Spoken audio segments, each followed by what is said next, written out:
beg your pardon. Aren't you Guy Haynes? Oh, sure. I saw you blast Faraday right off the court in South Orange last season. Made the semifinals, didn't you? Yeah. Oh, I certainly admire people who do things. By the way, my name is Bruno. Bruno Anthony. See? Well, I suppose you think it's corny, but my mother gave it to me, so I have to wear it to please her. How do you do? I don't talk much. You go ahead and read. Thanks. That was the first lie of, like, so many. This is why I don't talk to people in public.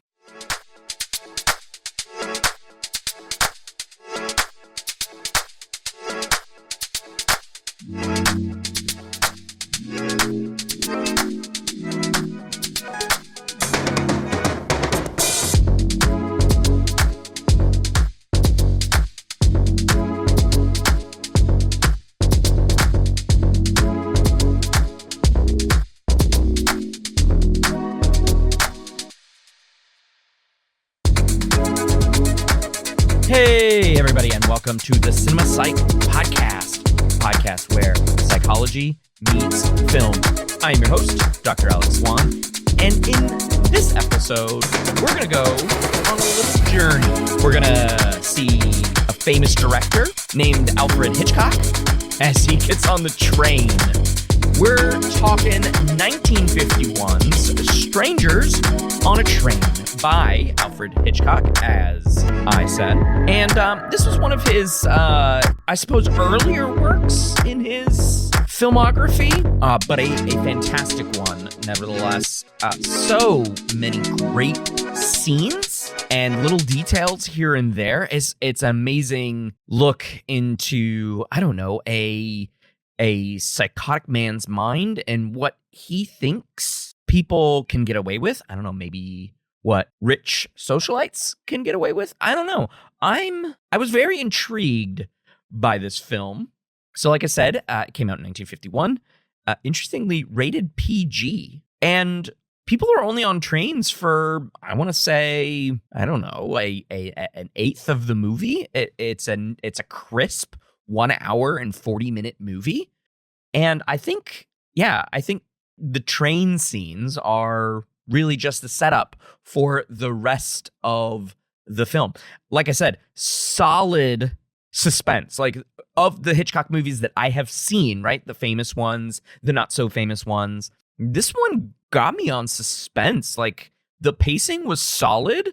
I mean, with an hour and 40-minute movie, you kind of have to hit that pacing real hard, real well, because otherwise it's just going to drag. And I kind of felt a little bit of pacing issues in like Vertigo, for example. But Strangers on a Train is a solid film. Directed, as I said, by Alfred Hitchcock. Appears, as he does, in a little cameo as an older man getting onto the train, carrying a suitcase. I love it. His little things here and there. His daughter appears in the movie as one of the characters. Come to that in just a second.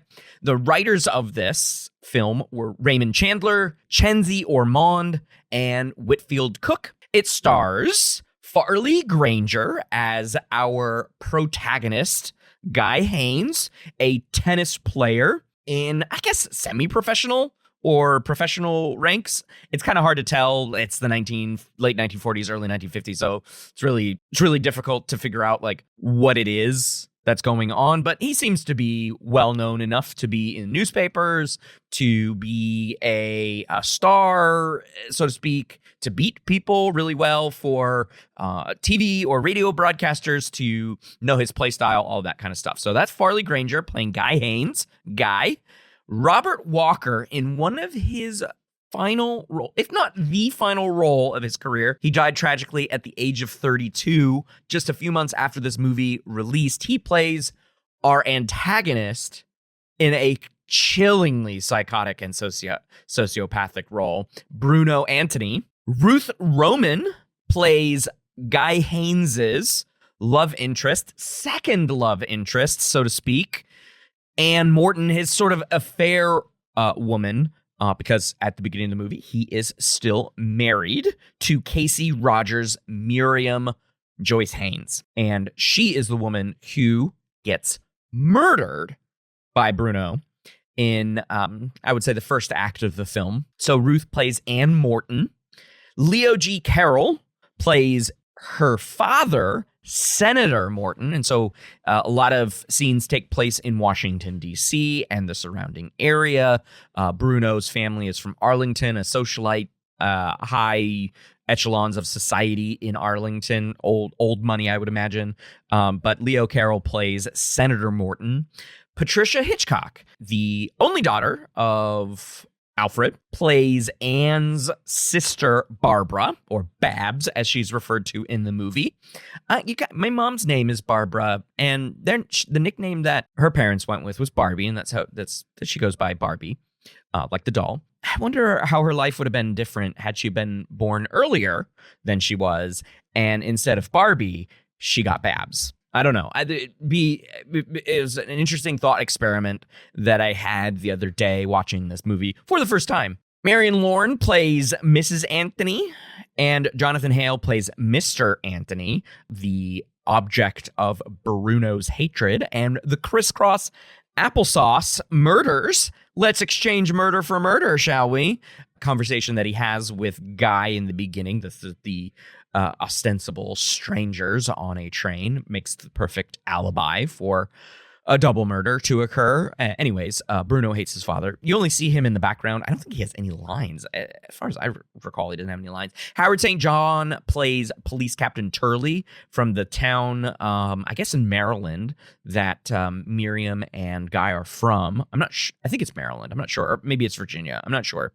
Metcalf is the name of the town. Maybe if you know a little bit better than I do, the thing, I honestly haven't looked at Wikipedia, so maybe it's there. I don't actually know, but yeah, somewhere around DC area. And then a few other bit parts here and there.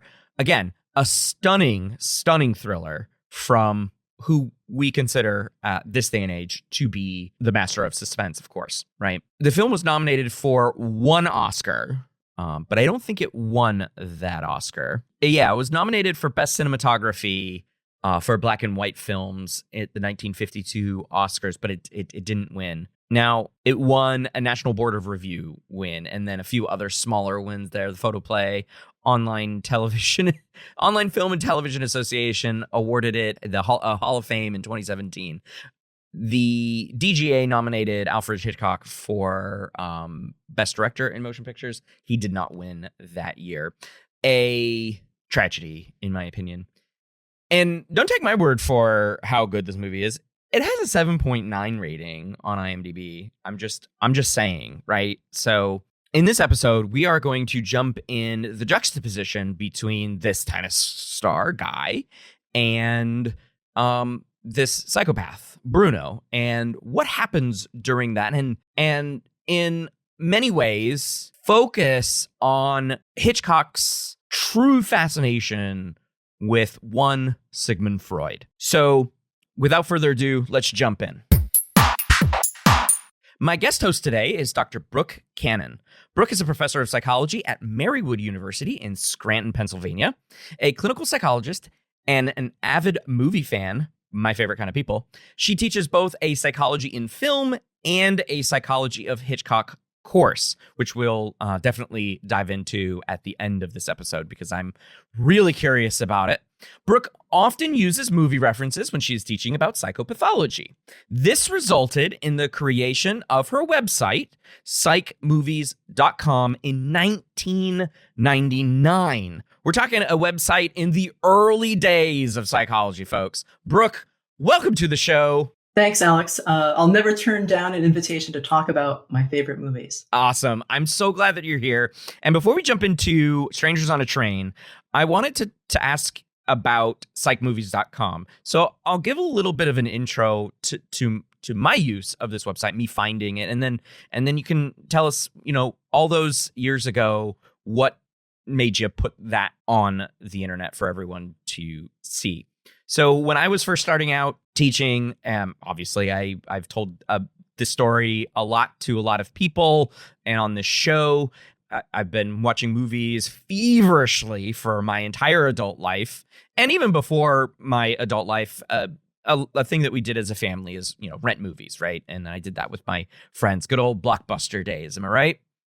Absolutely. So when I was thinking about how to engage students in psychology, I always come back to movies. And so when I was looking for resources on how to do that appropriately and find films that, I wasn't just thinking about as like, oh yeah, that seems like it has psychology in it, I could probably use that, but like really rich resources that have more or less like categorization, like, this movie is good for, schizophrenia or, X, Y, and Z.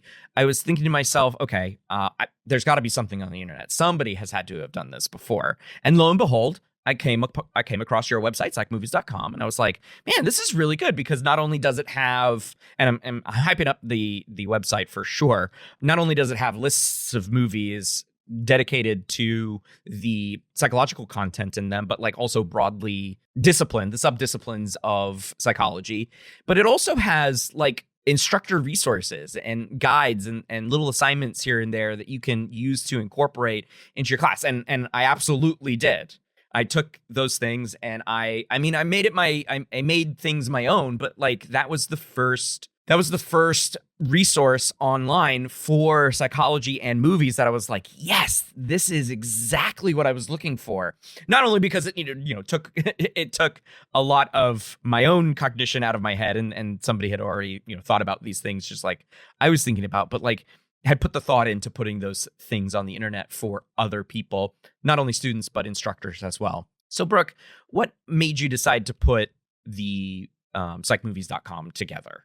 It started because I was teaching psychopathology in our graduate program and constantly referencing movies as examples of different clinical presentations. Okay. And I would have to pause while students would write it down and say, what was the name of that movie again? And so I got really tired of having to keep doing that. So I said, you know what, I'll just type up a list. So then I typed up a list. And this is, 1999 was before universities had major websites, before, so it started on whatever the first platform was that I had that was just merely probably a list of movies. And then it's expanded since then to be linked to IMDb, to add some more information, to categorize it a bit more, to move it to a different hosting platform. Right. And then I started adding in instructor resources. And I do have to add in my more recent syllabi, but also articles I've written that are related to movies. Yes. So I found that it has been a resource for college teachers. And then I was having high school teachers contact me as well. And some of those movies were R-rated. So I went through and found a list of, PG-13 or better movies so that high school teachers could more easily find the ones that they might be able to use. But I have to say that it's now becoming more challenging to teach psych or any film movie class or film and movie class because students don't use DVDs anymore. No. And so now it's become a new type of list for me as to what movies I assign to my courses based on what they can get streaming. Yeah, I think that is a real big challenge. And one of the things that I've been working on in that realm is whenever I assign a movie, I go and try to grab the physical media. And one of the things that I do, which is, of course, not for everyone, but I do show films in class. We take class time to watch them and explore them, and we discuss them afterward, or halfway in the middle, and then afterward. And then they go off and they do their own scholarly source analysis on that. So that's what I've been attempting to do because of that. I think it's a real, definitely a looming challenge. The other challenge, and let me know if this has been something that you've faced recently in both your psych and film and your recent Hitchcock course, is that they don't watch movies the way that you and I do and used to. That's very true. I think perhaps it was the last time I taught the Hitchcock class, I asked the students, what's your favorite movie? And many of them said, well, we don't really watch movies. We watch series. We watch, we stream, television shows. Yeah. And this is the TikTok generation. Right. So for them to sit down and watch something, in my second film class, they were assigned to watch Seven Samurai this last semester. If you know anything about it, it's 3.5 hours long. Yes. And I assigned it over Easter break. So I thought, well, you could break it up. You have a little bit more time. And there were mixed reviews. Some students absolutely adored it. Some students were, struggling because it was both foreign and long. I have to read? Yes, exactly. One year I had a student complain about watching a foreign film because it was too hard to read the subtitles and watch the movie at the same time. But these are kids that are texting and driving, right? So I couldn't really take that complaint seriously. But I do, when I sign the films now, before I start the semester, I ensure that they're available by streaming, and in the syllabus, I list where they are available by streaming and how much it costs. Right. And they watch about a dozen movies across the semester because they do watch them outside class time. And we have in-class lecture and discussion during the week. And it's, even if it's $3 or $4 a movie, that's still less than an additional textbook, right? Right. That's a good cost comparison there. Like, do you need a textbook, or you just this is our textbook? You rent $2.99, $3.99 from Amazon or whatever. Yeah. Right. I hear that. Yes. So I have to each semester make sure I can find out where the movies are available. And I lucked out one semester teaching the Hitchcock class that a Hitchcock movie was showing in the local theater. And so I gave them extra credit if they brought in their ticket stub, that they went and saw the movie on the screen as God intended, and not on their phones or however else they've been watching them. love it. How many students actually did that? Several did. Oh, that's awesome. I was expecting you to say one or two, but hearing several warms my heart. That's lovely. Mine too. Yeah. Awesome. So we'll hear more about the Hitchcock course at the end, because you are doing something real fun with that course, and I want to hear more about it as we close out this episode. Want to hear one of my ideas for a perfect murder? You want to hear the busted light socket in the bathroom or the carbon monoxide in the garage? Neither one. I may be old-fashioned, but I thought murder was against the law. What is a life for two guys? Some people are better off dead. Like your wife and my father, for instance. Oh, that reminds me of a wonderful idea I had once. I used to put myself to sleep at night, figuring it out. Now, let's say that you'd like to get rid of your wife. It's a morbid thought. No. Just suppose. Let's say that you had a very good reason. No, let's say. Now, you'd be afraid to kill her. You know why? You'd get caught. And what would trip you up? The motive. Now, here's my idea. I'm afraid I haven't got time to listen, Brooke. Listen, it's so simple, too. Two fellows meet accidentally, like you and me. No connection between them at all. Never saw each other before. Each one has somebody that he'd like to get rid of. So, they swap murders. Swap murders? Each fellow does the other fellow's murder. Then there's nothing to connect them. Each one has murdered a total stranger. Like, you do my murder, I do yours. We're coming into my station. For example, your wife, my father. Crisscross. What? Oh, we do talk the same language, don't we? Well, sure, Bruno. We talk the same language. Thanks for the lunch. Oh, I'm glad you enjoyed it. I thought the lamb chops were a little overdone myself. Nice meeting you. Now, you think my theory's okay, guy? You like it? Sure, Bruno. Sure. They're all okay. Let's talk strangers on a train, shall we? Hitchcock, of course. So before we talk about the psych in the film, what are your thoughts on this one in general, like the filmmaking as an art form? Strangers on a Train is truly a classic. Borrowing the 1927 slogan for Traub's wedding rings, the movie is often imitated but never duplicated. The premise is timeless. How to commit the perfect murder. Yes, a lot of people think about it. Yes, exactly. And the movie was perhaps the first to really delve into that concept, and certainly was the first to promote this double murder switch. Crisscross, yeah. The crisscross, yes. And the acting is commendable, especially Robert Walker, who plays the antagonist Bruno. But to me, it's the storyline, the plot, and the cinematography and the directing that make it a timeless movie. Yeah, I agree. For a black and white movie, it is beautiful. Beautiful, great shots. I think my favorite shot is Bruno in being superimposed onto Miriam's glasses after he strangles her before he picks them up. Oh, so great, especially for the time, right? For the time period, and using an editing technique like that it was phenomenal. My favorite was also Robert Walker. And I'm curious if you knew, because I learned about this when I was gearing up to do the intro. He died a few months after the film released. He did, at the age of 33, if I remember correctly. Yeah, 32. 32, 33. Yeah. And he had a lifelong struggle with mental health issues and addiction. And his death was an accident. Oh, wow. He was highly agitated and had been under psychiatric treatment by a private psychologist for some time. Mm-hmm. And the person that was with him called the psychiatrist to come to the house back in the day when doctors would actually do that. Mm-hmm. Yeah. And the doctor was not aware that Walker had been drinking and administered a sedative, and he stopped breathing. That's how he died. Yeah. Wow. He looked like, and I was looking at his filmography. I haven't seen him in a ton of stuff.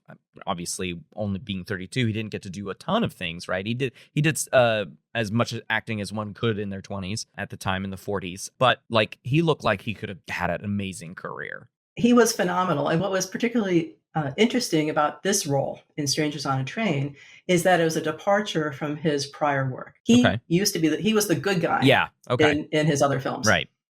So for the audience to see him playing this role was also a treat. Yeah, isn't that great when somebody who's getting typecasted does something different and they do it well? Sometimes it doesn't work out so well, as recent history will sort of show. I mean, I don't know. Chris Hemsworth kind of can't do anything other than Thor these days, I suppose. Yeah, he did it well. Like, he was chilling. I was captivated by his what appeared to be like utter sincerity, sociopathic sincerity, but like he knew exactly what he was saying and why he was saying it. It was brilliant. Let's move on to Hitchcock, because this is one of his sort of earlier filmography films, right? And it doesn't get a ton of the same kind of accolades as some of his later films. So what do you think that he did in this movie that sort of blows the other ones away, we'll say? Well, he was an amazing director, and he was expert in the filmmaking process, from the initial spark of an idea to the finished product. Mm-hmm. He read, either original screenplays or he read books and found the books that he wanted to turn into films. Yeah. And so when he had read Patricia Highsmith's book, Strangers on a Train, he wanted to make that movie. And there are conflicting stories as to how that came about. Hitchcock tells the story that he disguised his name or had a Confederate pose as someone else to make an offer to get the rights to make the movie. But he got it for only $7,500. It was Highsmith's first novel. Okay. Oh, and so that's got to feel super great as a first-time novelist, to find out eventually. I mean, whatever's true about that, to find out eventually that, Alfred Hitchcock is making your movie, because he did have films prior, but of course, it wasn't Psycho or North by Northwest or anything like that yet. Right. Well, he was coming off of, some big films. Rebecca, was, won for Best Picture, right. And, some others, earlier ones. But according to Patricia Highsmith, she knew it was Hitchcock, and at one point he called and she didn't take the call. And as far as I can tell from what I've read, they never met. Huh. And she was not involved at all in the making of the movie, and saw it several months after it had been released. I think she saw it in Europe someplace. And so that was the first that she'd seen it on screen. I love it. I swear, old-timey Hollywood has more scandalous weirdness than boring studio-driven stuff today. Like, that's a great story. Now, we'll never know who was telling the truth, but we can dream, we can imagine. I would say, yeah, let's combine their stories, shall we? And then to make them, yes, to make you can make your own book about just that, I think. And I agree. I agree that he found his niche, I think, at least a little bit better and a little bit more refined than some of the other suspense directors at the time. And I think it's because, as you say, he is involved in the entire process. And so he puts his mark on it. He got his start in the film industry. He actually started working as the person who created the title cards for silent films, those decorative little black and white cards that would show up between the action, and moved on from there. And his wife was a film editor. So they were a movie making couple from the 1930s onward. Yeah. And his wife, being an editor, and they both would be involved in screenwriting. He also was aware of all the aspects of lighting and camera work. So he was not just like a director that comes in and just tells other people, well, just go do it. But he actually knew how to do it. Right. Yes. And because of that, he would draw, and he was an artist, so he could draw storyboards, and he would storyboard out the entire movie. Like every shot he had drawn. Wow. So it was merely a matter of showing the cameraman and the actors and whoever else has to be marking up the set. This is what it should look like. And sometimes he would say, I was bored making the movie because I had already finished it in my head. Yeah, life works a bit too slowly for me right now. Yeah, that's amazing. I don't think I've ever heard that, but it makes sense. He also was very economical, because he would not do multiple shots and then put them together later in editing or figuring out what works in editing. He would instead go for the one shot. Right. And this was also a strategy to avoid meddling producers who, like David Selznick during Rebecca, would want to himself come in and edit the film. Right. Yeah. And so Hitchcock would say, oh, well, we only have one take. Yeah. Sorry, can't change it. Yeah, I love these old Hollywood stories. I could sit forever and watch them. 150, 2, 3, 4, 5. There you are. Thank you very much. You're welcome. Hello, Guy. You're looking well, Miriam. So are you. Got a nice tan playing tennis with all your rich friends. What time do we meet your lawyer? What's your hurry? My hurry? That's funny coming from you. You're the one who's in a hurry, aren't you? When you wouldn't give me the divorce right away, I sort of hoped maybe it was because you were a little bit jealous. I got over being jealous a long time ago, Miriam. Let's talk in here. Oh, this is cozy. Sort of like old times, isn't it, Guy? Oh, skip it, Miriam. It's pretty late to start flirting with a discarded husband. Especially when you're going to have another man's baby. Let's focus on Strangers on a Train. So I reached out to you because of Psych Movies, and I asked if you wanted to be on the show, and you said yes. And so then we were talking about movies, and you said that you had recently done your Hitchcock course, and I gobbled up the chance to talk about another Hitchcock film. Now, I haven't done a ton of Hitchcock on the show just yet, but of course, there's always going to be time for more. But I recently watched Vertigo, and I posted my review about it on Letterboxd, and a film studies teacher messaged me on the platform and was like, this is what I wrote about for Vertigo, and it was very Freudian and such. So I was like, oh, okay, that's really interesting. And I explored a little bit more. And so when you suggested the Hitchcock, I was like, okay, great. What else haven't I seen yet? Right? Seen the major ones now, but what about the ones that I hadn't come across? You suggested Strangers on a Train, and I was like, yes, because I think the other one was another one of his, but it wasn't available, right? Correct. Spellbound was the other one that you had suggested, and I think I would have chosen that one on above Strangers on a Train, although I'm not sad that we're talking about Strangers. But yeah, I went and looked, and it is not available anywhere. You can't even rent it, and that is a tragedy. Whoever owns those film rights needs to get their head out of their bum, I suppose, and let people see some art. Like, why are you holding out on us, whoever owns it? But we got Strangers. We settled on Strangers, and I don't mean that disparaging. Of course, we it's not like we were like, okay, we'll do Strangers. Strangers sounded good, and I told you in an email the other day. I was like, this was phenomenal. And so what is the reason you include this particular film out of his entire filmography? Of course, you have limited time in your Hitchcock course. What about this particular film? And then we'll get into the nitty gritty. Well, I've vacillated between including Strangers on a Train and Shadow of a Doubt. And I teach the class every 2 to 3 years. So I included Shadow of a Doubt and then had students pick another Hitchcock movie to do a film analysis on. And after students picked to watch Strangers on a Train, they were all saying, well, why didn't you have this be a class-wide film, right? So this last time I included Strangers on a Train instead of Shadow of a Doubt for that reason, because they both have very similar themes. Okay. And I don't know if you've seen Shadow of a Doubt. I have not. If you so that will be... Watch that one next. Okay. You got it.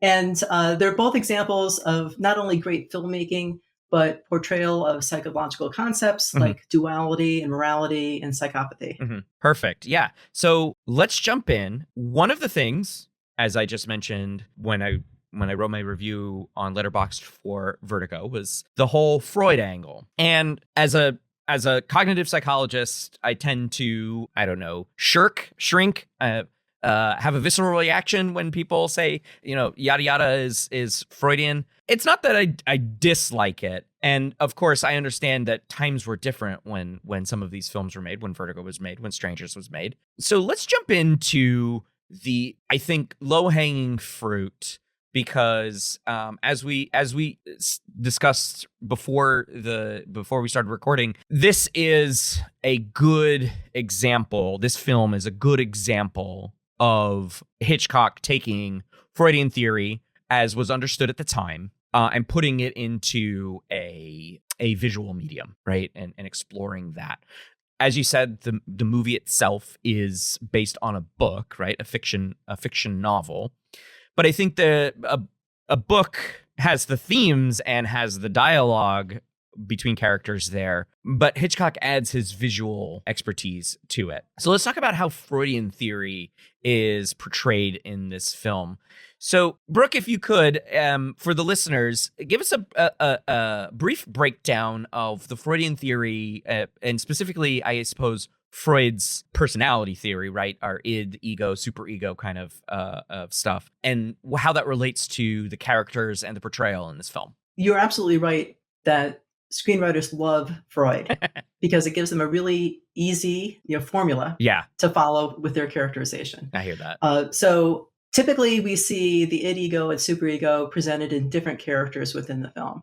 And before I go to Strangers on a Train, I think people also probably are very familiar, your listeners are very familiar with The Dark Knight, which I think is a great example of this personality triad. We have the Joker, who's the id, and the id is motivated by the pleasure principle, whatever makes them happy, whatever they want to do, and is without any sort of conscience. Alfred, the butler, is the superego. And, he basically serves as Bruce Wayne's Jiminy Cricket, the conscience guiding him to do the right thing. And then Batman is the ego, who is the self, who struggles between what he wants to be doing, like his own pleasure principle, and what he should be doing, what his conscience is telling him.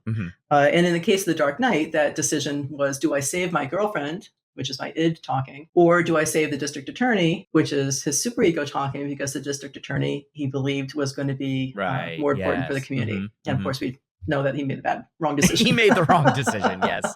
Absolutely. And she dies. Yes, she dies, and he turns into Two-Face, right? Yes. It becomes a villain. Everyone loses, right? Yes, everyone loses, But if we look for this struggle in Strangers on a Train, I think that we see it in two sets of triads. For the male characters and for the female characters. Oh, interesting. Okay. I didn't even actually clock the female characters, but go ahead. So Bruno is clearly the id.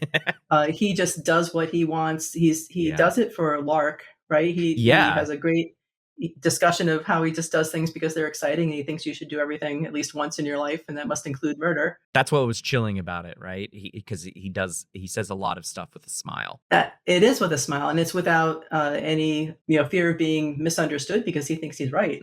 Now, Guy is the protagonist, so he's the ego. He's the one that is struggling with these decisions. He's faced with, do I commit a murder or not? right? Right. Which, is a hard thing to when you boil it down to that. Most people should be able to make that decision easily, but Hitchcock does a good job of providing a rationale for why Guy might still do that murder, because Bruno threatens to frame him for the murder of Miriam. Right. And then, we don't really have as strong a superego in this movie as we have in Dark Knight, or we don't have a Yoda figure or someone else that's, guiding the ego character. But I would say that the senator would play that role, because he's representing law and order. He's the future father-in-law to Guy.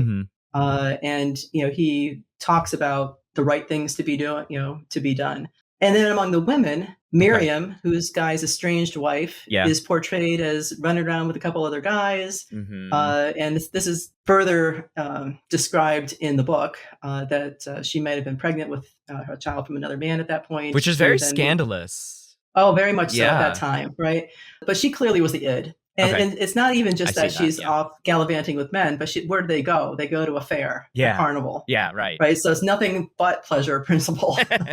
Yeah, I hear that. And then Anne, who's kind of the stoic, bland, future wife of Guy, the senator's daughter, is a bit more of the superego character there. She doesn't really show much pleasure principle motivation. She's also very focused on societal norms. And I would say that the sister, Barbara, who's played by Hitchcock's daughter, Patricia, might play that role of the ego among the women. Interesting.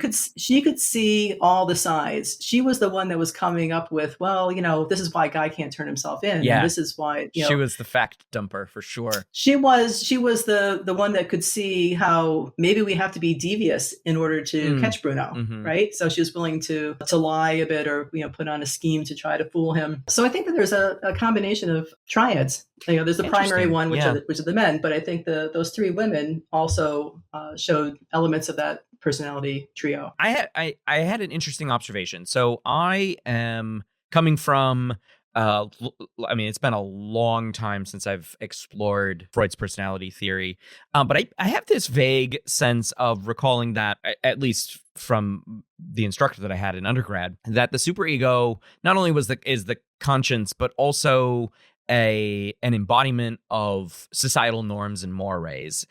Is that accurate? I would say yes, because, it depends on the person, right? So what's guiding their moral decision making? Sure, okay. And that goes to moral development and what stage they are, Kohlberg's stages of moral development. Sure. And so, the ultimate highest level of moral development are those people that make decisions based on universal principles and not on laws, right?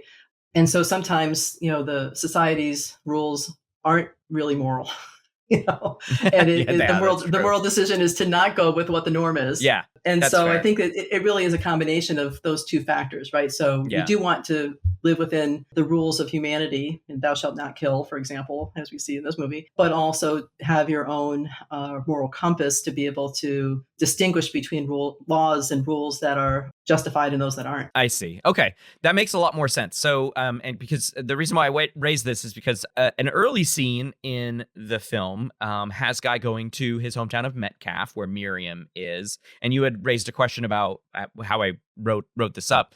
So they go into a booth, which has glass around it, and Miriam's just like talking completely down to Guy and is got him under her thumb. And, he's trying to escape. He went to Metcalf to sign divorce papers, but she decided she wasn't going to do that. She decided that, no, they're not going to get divorced.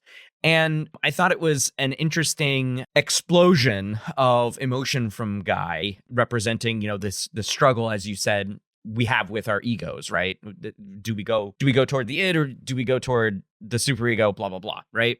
And he grabs her by the shoulders and he starts to shake her in a sort of subdued violence because he was very upset with her. And this older man comes in to the store, wherever they're at, and I guess was it a record store or something? I'm not sure why they would have those glass vestibules, but he comes and he sees them because, like I said, it was just glass, and he opens the door and he's like, "Hey, don't do that." And that was what I had thought of as a instantiation of superego. That's what I was thinking. But if that's not necessarily superego, then I guess it was just a kindly old man. You had mentioned maybe Jungian archetype of the old man, which could potentially be. Of course, Jungian archetypes were also topics du jour. What do you think of that? What do you think of that? Yeah, no, I definitely, I can see that too. It was almost like calling Guy back to, hey,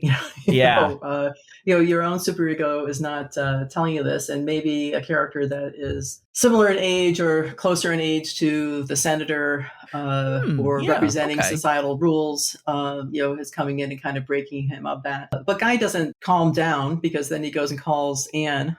And if you recall that scene when he's in the phone booth by the train station, he is having to yell because she can't hear him over the sound of the train. And he's yelling, "I'd like to break her foul, useless little neck. I could strangle her." Yep. And, Anne is taken aback and makes a comment about how upset he sounds. And I think that was, again, id coming out, right? Sure, yeah, his own struggle. I mean, at the end of the day, he wins out, right? He wins out in this struggle. He doesn't go through with murdering Bruno's dad. And that was a Hitchcock choice. And I'm curious what you think about that. Okay. Because in the book, he does commit the murder. He does commit the murder. Oh my goodness. Yes, and then struggles with the guilt of that. Okay, yeah, I think that changes the characterization of Guy significantly. A Hitchcock choice, okay.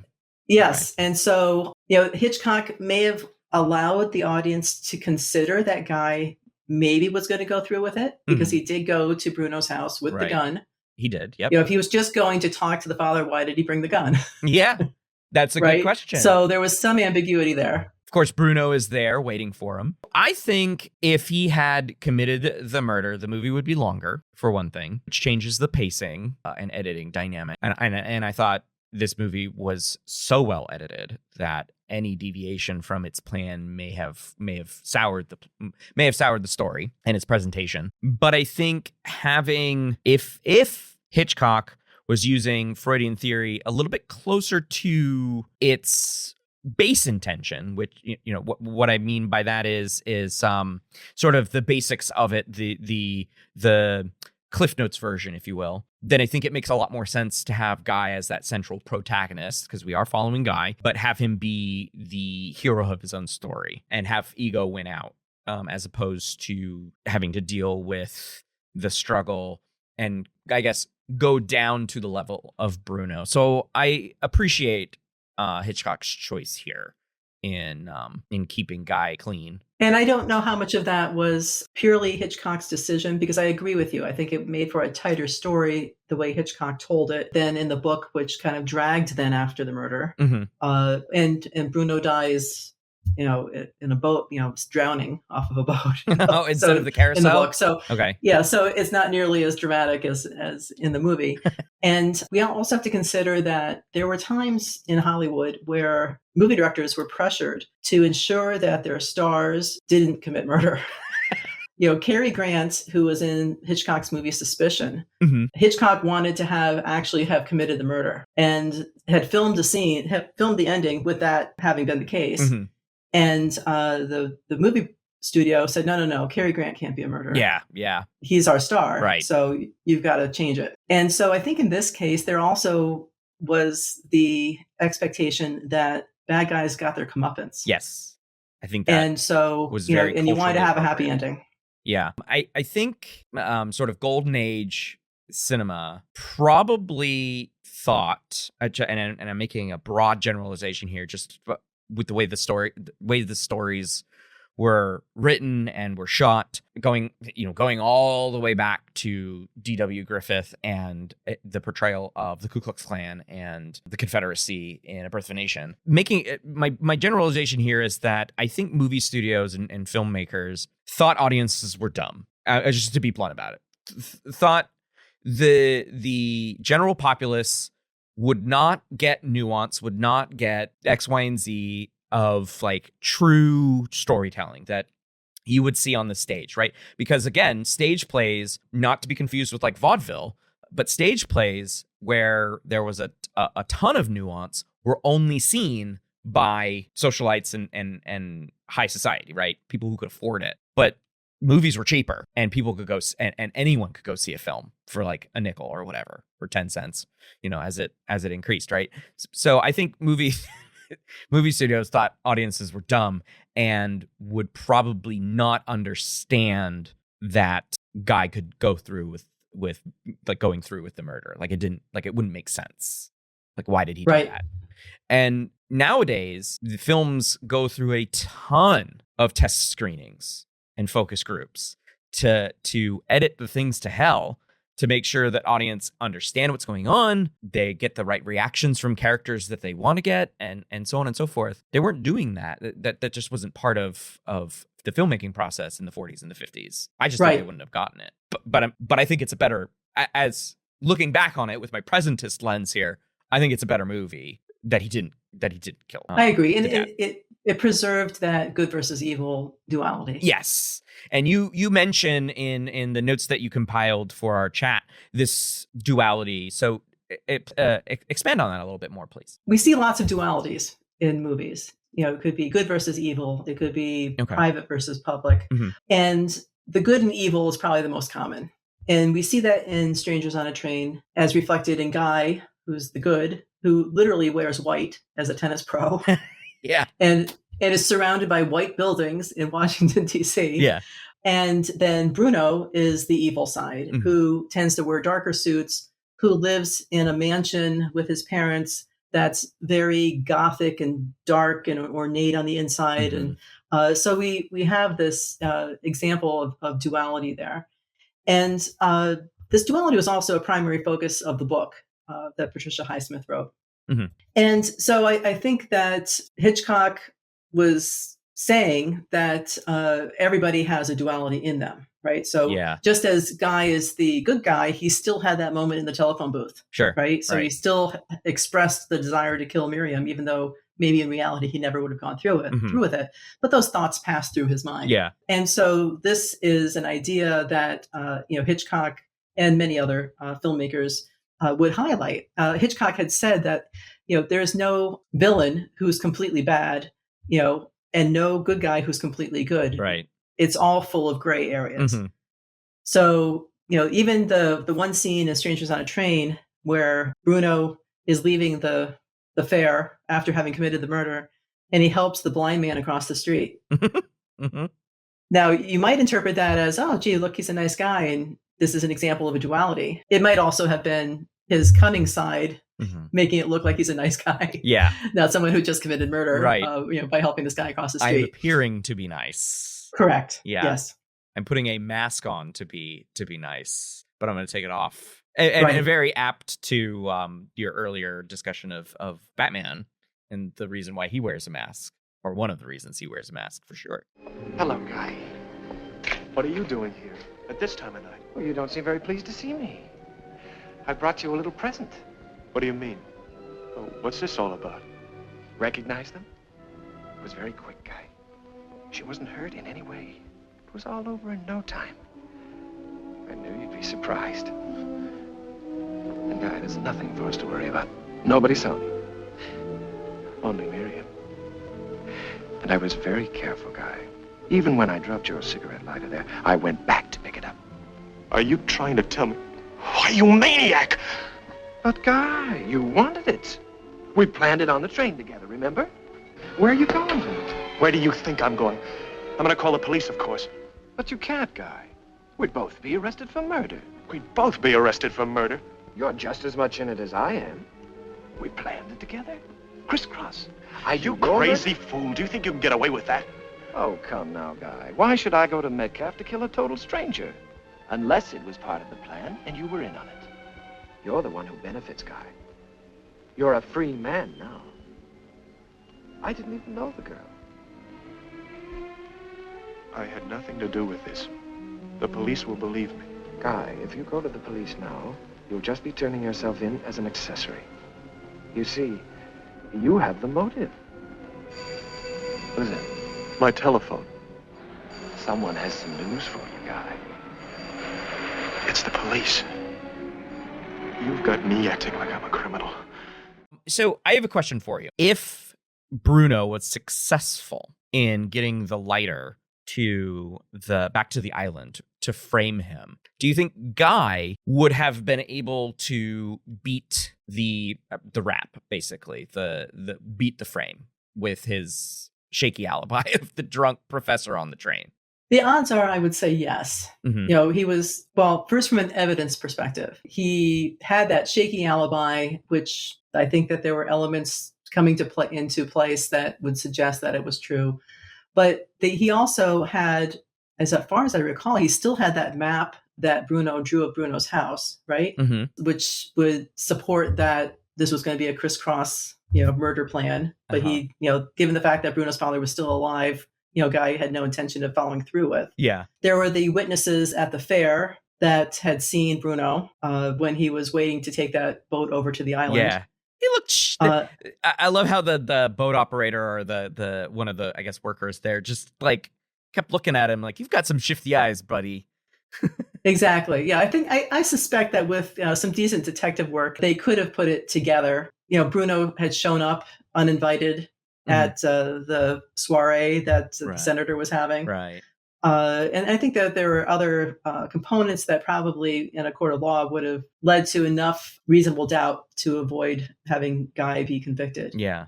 So then, of course, there's the political connections of his soon-to-be father-in-law. Yeah, exactly. That could pull some strings. So the reason why I asked you that question is a little offbeat, and I hope you indulge me on this. So if we replace the Guy with ego and Bruno with id, going back to Freudian theory here, I feel like the id feels. I'm going to personify them just because so it'll be easier to talk about them. And so I feel like id feels like or thinks it is cunning and smart and ruthless and so sharp, right? Guile. But ego has the methodical facts behind them, or it. And in the end, for the most part, for most people, I suppose, ego tends to win out. Right? Not always, but it tends to win out, right? And if we had seen, Bruno was successful in getting the lighter back to the island for the frame to be complete, and as you said, go through the whole legal process and reasonable doubt issues and connections and all of that, like all of that seems to suggest that the ego is always going to have the upper hand, even though it thinks it does. Does that make sense? Am I crazy by coming up with that little story in my head? No, I think it's really interesting, and I was imagining the personification of these two. So it's as if the id feels that it's right, and the ego thinks it's right. And so people, if you're making logical arguments based on thinking, that means that you have some sort of data and facts and analysis behind you. Yeah. If you're basing your argument simply on how you feel about it, that doesn't hold up as well. Yeah. Even though it may feel very egocentric to yourself. Yeah. Like I can trick myself into feeling that is sort of relying more on intuition, I suppose, rather than, like, as you said, the facts and data. Yeah. It's just so I'll just explain my thinking here. So, like, as the triad, I know I didn't really include the senator in here, but like as the dyad of ego and id, and my understanding of Freudian personality theory being like there's a struggle even just between those two, and then talking about the film, and then going it popped in my head, like if this were to play out in the way that Bruno wanted it to play out, would it actually work out for him? And everything that I was thinking about always came back to no. And then you said you gave reasons why it would be no, and I'm like, oh, well, that's a little fun little thought experiment that you could have with this kind of thing, because you could write down every little thing that is pro Guy, right? In a court of law, a defense attorney would definitely come up with all of this stuff. And then, con guy, like what the prosecution would come up with, right? And it's just a huge pro list and a very small con list. Yeah, he didn't like her. Well, I'm sure there would be some character witnesses who could say, Miriam was a bit of a loose cannon, etc. Right? So I appreciate you indulging me on that one. Was there anything else that you wanted to note about the Freudian theory aspect of the film? Well, I wanted to go back to the scenario that you were offering up about what would have happened if Id won. What if Bruno won? What if Bruno successfully framed Guy and Guy went to prison? Okay. If we were to write the sequel, what would happen next? And I predict Bruno would be visiting Guy in prison on a regular basis and bringing him gifts. Yes. Very creepily. Right. And there was an intentional homoerotic understory to both the book and the movie. Okay. And there's a delusional disorder subtype called erotomania. Oh, please explain. Okay. So this is seen in people who are in love with someone that's typically of a higher status than them. Uh-huh. And they believe that that other person is in love with them too, but cannot overtly express their feelings because of some societal restrictions, or they're married or whatever it would be. Mm-hmm. So instead, they send them subtle signals, like the tie that the man wears that day. That was her favorite tie. How did he know that? Okay. And there's some great movies related to erotomania too, if you ever are looking for some along that way. Probably. But let's imagine that Bruno had, not just a friendship, desire toward Guy, but had some romantic attraction to him. Uh-huh. I mean, he had multiple times said, "I'd do anything for you, Guy," right? Yeah. Based on a brief meeting in the train. Right. And so if he believed that Guy reciprocated these feelings, but couldn't express them because of his status in Washington, D.C. and so on. Yeah. That might solidify his belief that Guy would actually carry out the murder of Bruno's father. Mm-hmm. So I think in a way, Bruno would lose if Guy went to prison. Because because he had he I think legitimately wanted Guy to be successful, but it does fit in with the pattern that you would see in somebody with an erotomanic delusional disorder, where at first there's hope, and then there is the realization that it's not going to happen, and then there is anger. Anger. Oh, I was going to say despair. Anger. Wow. Oh, okay. Well, it's, if you are a Fatal Attraction fan, have you ever seen that movie? Yeah. Yeah. Okay. Well, that's erotomania. Okay. That's the phrase of boiling the rabbit. That is the belief of what happens. Now, in reality, this is not the way it plays out typically, but it's great for movie screenplays. Right. I guess Fatal Attraction would be the poster child for this delusional disorder. Yes. Yeah. I think they also would say that Glenn Close in that movie was portraying borderline personality disorder because of the emotional lability and so on. But again, people with BPD don't become homicidal, right? So that's a whole nother podcast about the stigma associated with mental illnesses portrayed by movies. Yeah, absolutely. Especially I don't know, 2020 maybe. That's saying a lot. Yeah, but definitely during the 20th century, there were a lot of issues. That is very interesting. And I do actually see the shades of anger that you are suggesting, in this sequel that Bruno would have, because he kind of does it with his mother a little bit. And there's a lot of, I don't think we have time to talk about his mother issues as well as his father issues. But earlier in the movie, we see his mother doing his nails, and he like snaps at her, and he's looking at his fingers and sort of just having a moment of disgust. I do wish you'd keep your hands quiet. You're so restless lately. I like them to look just right. Did I file them too short? Oh, no, Ma. They're just fine. Thanks. What's the matter? Oh, I'm all right. Don't worry about me. But you look so pale, dear. Are you out of vitamins? I took a bottle yesterday, Ma. A whole 5th. Oh, but you have that look, dear. I always can tell. Now, you haven't been doing anything foolish. Well, I do hope you've forgotten all about that silly little plan of yours. Which one? About blowing up the White House. Oh, Ma, I was only fooling. Besides, what would the president say? You're a naughty boy, Bruno. Well, you can always make me laugh.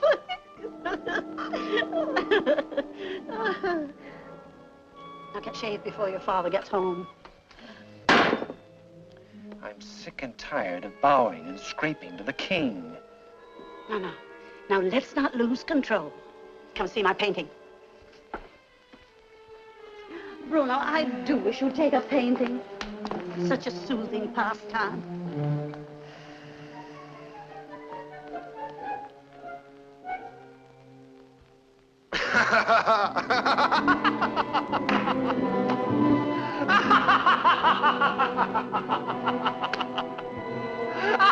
Oh, Mother, you're wonderful. That's the old boy, all right. That's Father. But so I see the shades of anger that you're talking about. He also shows a little bit of anger with Anne when Anne comes to speak to his mother and he catches her. It's just so creepy in saying what he plans to do next. I can hear his voice inside my head because he always has that up inflection. He's like, I would do anything for you, guy. Yes, exactly. Yeah. Oh. And that scene where he is getting the manicure by his doting mother. Yes, manicure. We see that he could do anything and she will defend him and cover for him. Yeah. She comes across as ditzy until she interacts with Anne. Yes. And then you see the cold side of her. Right. Yeah. At the second look back was like icicles, daggers, eye daggers, right? Yes. And the other part of that scene, which I liked and might tie in, maybe loosely, maybe only in my own mind, to psychoanalysis, is when she shows Bruno the painting. Yeah. And she says, "Oh, you should take up art like I did. Here, look at my latest painting." And he looks at it and he starts laughing hysterically. And the audience doesn't see this painting yet. And he says, "Oh, it's clearly Father." And you see this very distorted human portrait. And it reminded me of the Rorschach test. Typically the ink blots that are used in psychoanalysis. And there's one card of the 10 that are shown to the patient that is called the Father card. Oh. And so I was just imagining, because a lot of people mention that it reminds them of their father because it could be seen as this kind of imposing figure. Okay. And so I was wondering if there was a little fun played with that you look at this seemingly sort of abstract painting and he sees his father. Yeah. And it's a ghoul. If you haven't seen the film, listener, and you're just listening to us riff about it, it's a ghoul. It's a dark, ghoulish figure, right? It's got humanoid shape to it, but it is definitely doesn't look like a normal human being. Like, oh boy. I'm afraid that Mother wasn't very much help, was she? Well, she hasn't been well for a long time. She's a little, how shall I say, confused. Poor Mother. I'm very upset with Guy. He shouldn't have sent you on an errand like this. Guy doesn't know I'm here, Mr. Anthony. He's been leading you up the garden path, I'm afraid. He must be very desperate to try to involve me. I've been protecting him ever since that conversation on the train when he told me how much he hated his wife. But you know, Miss Morton, that he tried to get me to go back to the island one night after dark to pick up his lighter so that the police wouldn't find it. He dropped it there, that night. You see, all the police are waiting for is one piece of evidence to convict Guy of the murder. It's had me so worried. But of course, I couldn't do it, you understand. It would be too risky. And besides, it would make me an accessory. Oh, Miss Morton, I understand how you feel. And now, if you'll excuse me, I have an urgent appointment. Now, I really must go now.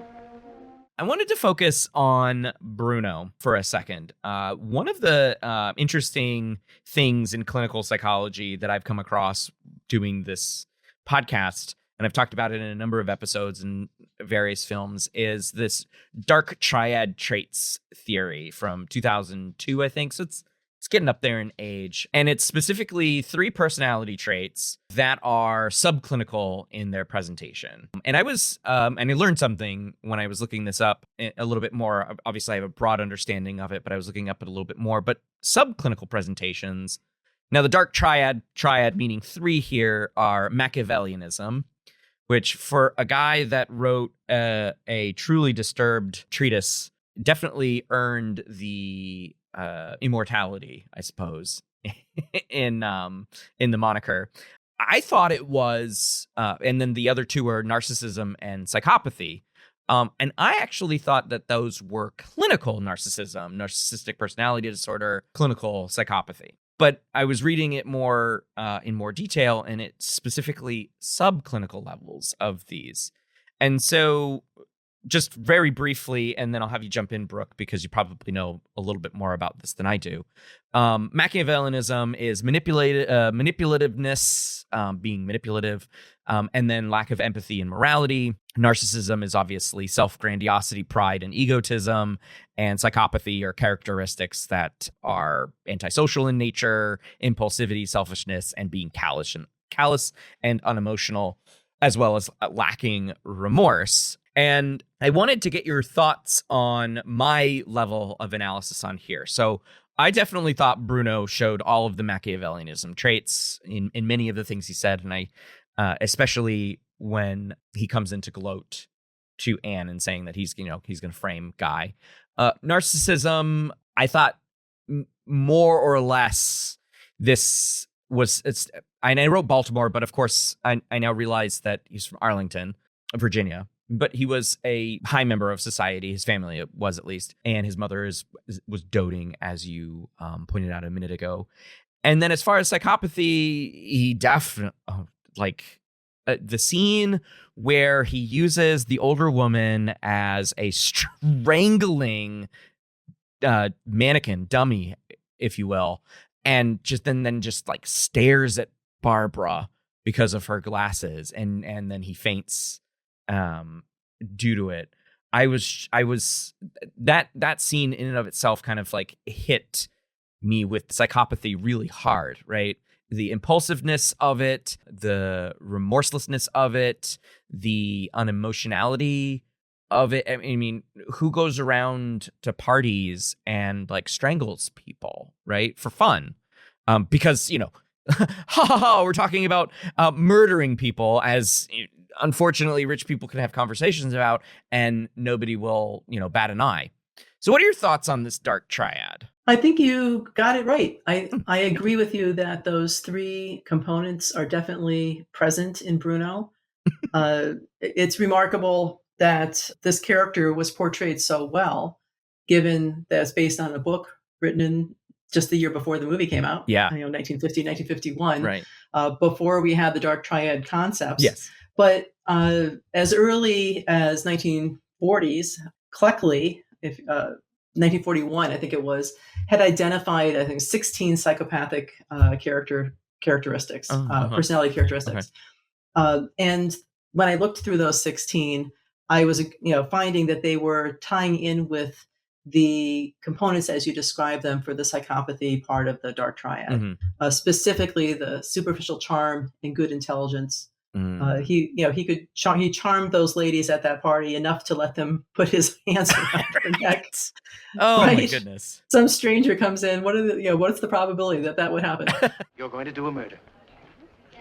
How are you going to do it? That's the fascinating part. How are you going to do it? I didn't get your name. Mrs. Cunningham. Mrs. Cunningham. How are you going to do it? Well, I suppose I'll have to get a gun from somewhere. Oh, no, Mrs. Cunningham. Bang, bang, bang all over the place. Blood everywhere. How about a little poison? Oh, that's better. That's better, Mrs. Anderson. Oh, that's better, Mrs. Anderson. But you see, Mrs. Cunningham's in a dreadful hurry. Poison could take anywhere from 10 to 12 weeks if poor Mr. Cunningham is going to die from natural causes. You know, I read of a case once. I think it would be a wonderful idea. I can take him out in the car, and when we get to a very lonely spot, knock him on the head with a hammer, pour gasoline over him and over the car, and set the whole thing ablaze. Then have to walk all the way home? Oh, no. I have the best way. and the best tools. Simple, silent, and quick. The silent part being the most important. Let me show you what I mean. You don't mind if I borrow your neck for a moment, do you? Well, if it's not for long. Oh. Now, when I nod my head, you just try to cry out, and I'll bet you can't do it. All right, now. Just wait for the nod of my head. Mr. Anthony, help, help, help! Somebody come quick! Help! Somebody come quick, bring some water! His antisocial behavior, the things that he, that violated societal rules or broke the law, were not motivated by any sort of legitimate reason, right? His behavior, Cluckley would describe as fantastic and uninviting, both with and without alcohol. So he didn't have to be drunk to engage in these behaviors that are impulsive and childish in some cases. Another one that I thought really fit was failure to follow a life plan. Okay. So here he is, he was supposed to be around 25, but say 25 to 30-year-old man living with his parents with no job. Yeah. With a mother who does his nails.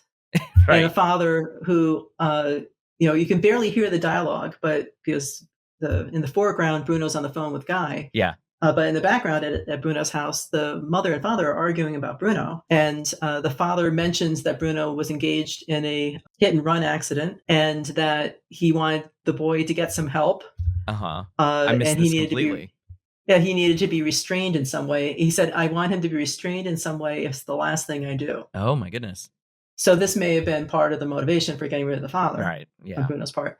But Bruno has clearly no plan to ever engage in any sort of occupation or, we don't really know much about what his goals were other than what he described to Guy on the train. We don't even know why he was on the train in the first place. No, we don't. And he, he lies easily. He's insincere. He has lack of remorse or shame. And, another characteristic is being callous, right? And my favorite example of his callousness is when he's at the fair and the young boy with the cowboy hat and the gun goes by and he has the balloon and he shoots the gun at Bruno and Bruno just nonchalantly takes a cigarette and pops the kid's balloon. That was priceless to me. Yes. That little bit of direction told you so much about Bruno's character. Absolutely. And the little smirk at right after it too. He got an extreme amount of joy from that.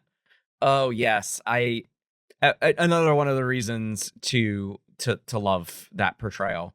Another one is so good. It's so good. I'm curious if Bruno's actions after he realized that Guy wasn't going to do the father murder, even catching him, coming to the house and being in his father's bed, right?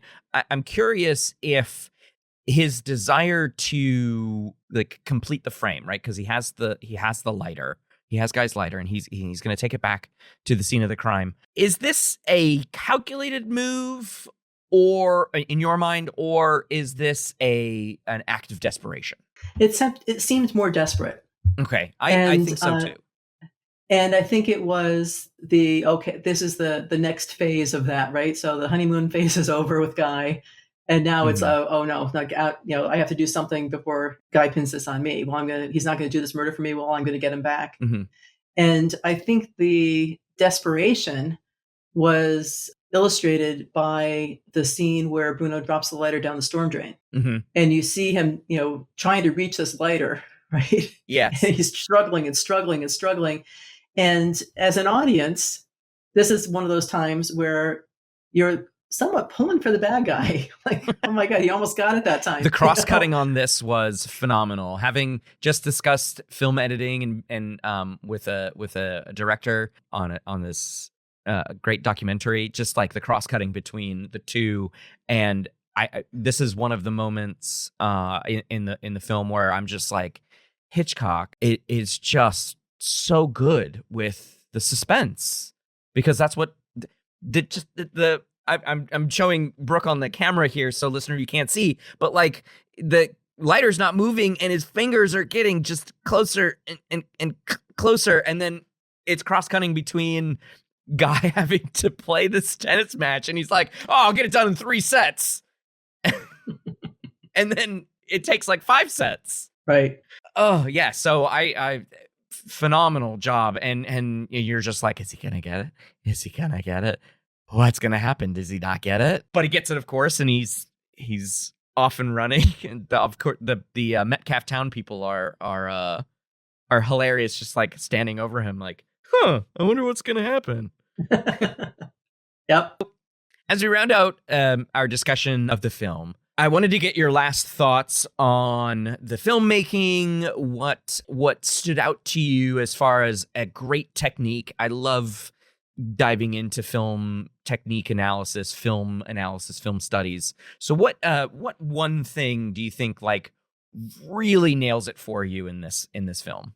In terms of techniques, I'd have to say the cinematography. Mm-hmm. You already mentioned some of your favorite scenes, but I have a few myself. Sure. Two in particular. One of them, there's a scene, and I suspect that Hitchcock chose to set this in Washington, D.C., because he already had the vision of how he wanted to shoot some of these shots. Okay. And so he probably already had imagined shooting the silhouette of Bruno standing in front of the Jefferson Memorial at a long enough distance that you couldn't see his face. You could just see the outline of his body, but you recognized that it was him, and by his posture and the hat he was wearing. And he's silhouetted against the stark white of the column of the Jefferson Memorial. Mm-hmm. That shot was just such a great example of the black and white duality theme throughout the movie. Yeah.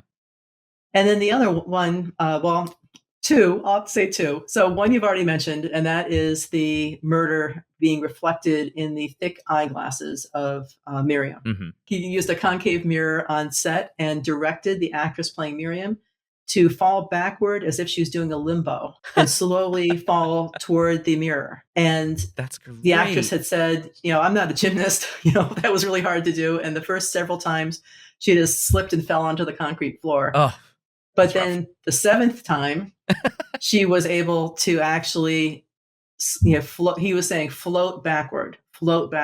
And so then when she finally did that, he said, okay, we got the shot. Awesome. And then they put that together to put that into the eyeglasses. Mm-hmm.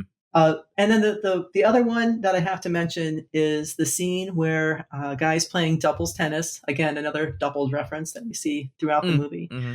And Bruno's in the audience with the spectators. And we see the audience, all the heads are turning back and forth, following what we assume is the play on the tennis court. As you do. Everyone's heads in unison, going left and right, except Bruno's. And Bruno is simply sitting there in the middle, staring straight ahead. And it makes him stand out in this crowd. Right. Love that shot. Yeah, it's a great example of, Gestalt perception, He stands out because he's not following the group. Oh, that's so good. And Walker was just phenomenal in this movie. Like, I can't get enough of it. I'm going to have to watch it again. It is currently available on Tubi, folks, which is free. You got to watch some ads here and there, but they're not, go to the bathroom. They're not annoying, but it's free. So go watch it on Tubi for sure. That is going to do it for this episode. So I want to thank Dr. Brooke Cannon for joining me to discuss Strangers on a Train. Now, Brooke, we were talking about your course on Hitchcock, and I want to get your elevator pitch on that course because it sounds amazing, and I wish I had the time to do these specialty kinds of courses. But you're also working on something related to that. So, yeah, give us your pitch. Sure. My Hitchcock course grew out of my psych and film course based on a request from students to, can I teach something else related to film? So I was excited to do that. I'm very excited to bring Hitchcock to this generation that is not familiar with him. Yeah. They might have seen The Birds. They might have seen or heard of Psycho. Right. And that's about it. Yeah. And by the end of the semester, they're all Hitchcock fans. And so I feel like I'm doing a wonderful a cultural service. Yes, you are. And then related to that, I have started a book on psychology of Hitchcock that's growing out of my teaching of this class. I love it. So I hope to be able to get that out. I don't know how soon, about 40% done, I'll say. Okay. And it's exploring psychological concepts related to Hitchcock, but also giving backstory and connections to other psychological science that explains some of the things we see in Hitchcock films, as well as Hitchcock's television series Hitchcock Presents, which is lovely. And I was just it's a great TV series. We've been watching the Treehouse of Horror Simpsons episodes, and we've been going in reverse chronological order. So we started with the more recent, and now we are toward the very beginning of the series, and of course the Treehouse of Horrors. And Treehouse of Horror 3 or 4, whatever one we just watched, starts with the outline that you get in the TV show of Hitchcock and his profile, and it turns into Homer. And so I was explaining my kids were like, what is that supposed to be? Because Treehouse of Horrors, of course, are like the best place to do many of these cultural references, and I was like, well, there was a TV show, and that's what Homer is pretending to do right now, and that's why his silhouette looks a little bit different momentarily. It's Hitchcock for a second, and then it turns into Homer's silhouette, and then it becomes Homer, and he's like, hey everybody, and so, you know, I'm slowly planting the seeds of Hitchcock, and as soon as they get a little bit older, I think I'm gonna, at least for my son, I'm gonna start introducing it to him. So I do believe, and this is the Cinema Psych guarantee, you are doing I'm stamping it here, a cultural service, right? You are doing your service to society, making sure his legacy lives on. Film history isn't that long, so we got to make sure it lasts, right? Very true. So I'm excited for you. Good vibes for to finish the Hitchcock Psych of Hitchcock book. And thanks again for joining me, Brooke. I really appreciate it. Thank you. Appreciate it. Had a lot of fun. And that's going to do it for this episode. Until the next one, thanks for listening.